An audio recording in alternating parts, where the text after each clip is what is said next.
நாட்டுப்பற்றாளன் செய்திகள் வாசிப்பது வாசுகி தாமோதரன்.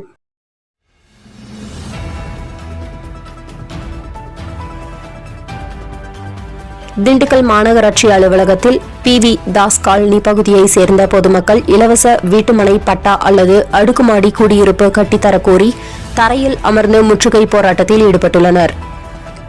நமது நாட்டுப்பற்றாளன் பத்திரிகையின் எதிரொலி அச்சகத்தின் பூமி பூஜை கோவை சுண்டபாளையத்தில் 9/2/2025 நடந்ததை ஒட்டி இன்று காலை அதன் ஆக்கப்பணிகள் நடந்து கொண்டுள்ளது. நமது நாட்டுப்பற்றாளன் பத்திரிகையின் ஆசிரியர் டி. செல்வம் அவர்கள் மற்றும் செயலாளர் JM உசேன் மற்றும் சுண்டபாளையம் கிளை தலைவர் வரதராஜன் அவர்கள் மற்றும் ராஜபாண்டியன் ஜெயச்சந்திரன் அனைவரும் பணி நடக்கும் இடத்தை பார்வையிட்டனர். பணிக்கு உண்டான பொருட்கள் அங்கங்கே உள்ளது. மேலும் 6 போஸ்ட் காலம் நடப்பட்டு காங்கிரீட் கலவை போட்டனர்.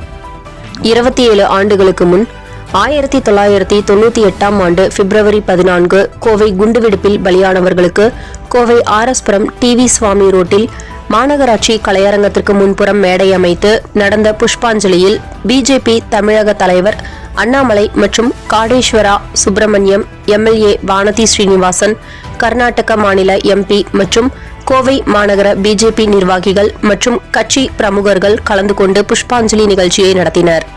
எதற்கும் ஒரு மனம் வேண்டும். ஒத்தக்கால் மண்டபம் 3வது வார்டில் சுகாதார தொழிலாளர்கள் 2 நாட்களாக பணிக்கு வரவில்லை என்ற காரணத்தால் தன்னுடைய வார்டு சுத்தமாக இருக்க வேண்டும் என்ற எண்ணத்தில் சிவராமகிருஷ்ணன் என்கின்ற ரமேஷ் 3வது வார்டு கவுன்சிலர் குப்பைகள் அதிகமாக இருக்கும் இடத்தில் தனி ஒரு ஆளாக சேகரித்து பின் வேறொரு ஆள் மூலம் குப்பையை மூட்டையாக கொண்டு சென்றார். பிரான்ஸ் நாட்டின் பாரிஸ் நகரில் செயற்கை நுண்ணறிவு தொழில்நுட்ப உச்சி மாநாட்டில் AI தொழில்நுட்பத்தால் வேலை இழப்பு ஏற்படாது, அதன் இயல்பு மட்டுமே மாறும். பாதுகாப்பான முறையில் AI தொழில்நுட்பத்தை அனைவருக்கும் கொண்டு செல்ல வேண்டும். உலகின் தென்பகுதி மக்களுக்கும் தொழில்நுட்ப பலன்கள் சென்று சேர வேண்டும் என்று பிரதமர் மோடி பேசினார். மாதம் தவறாமல் வெளிவரும் நாட்டுப்பற்றாளன் பத்திரிகையின் செய்தியாளராக பணிபுரிய விருப்பம் உள்ளவர்கள் கீழே உள்ள நிர்வாக அலைபேசி எண்களில் தொடர்பு கொள்ளலாம். 7947789115 மற்றொரு எண் 9944341033. நாட்டுப்பற்றாளன் யூடியூப் சேனலில் விளம்பரம் செய்து பயன்பெறுங்கள். நமது நாட்டுப்பற்றாளன் செய்திகளை அறிந்து கொள்ள யூடியூப் சேனலை சப்ஸ்கிரைப் செய்யுங்கள்.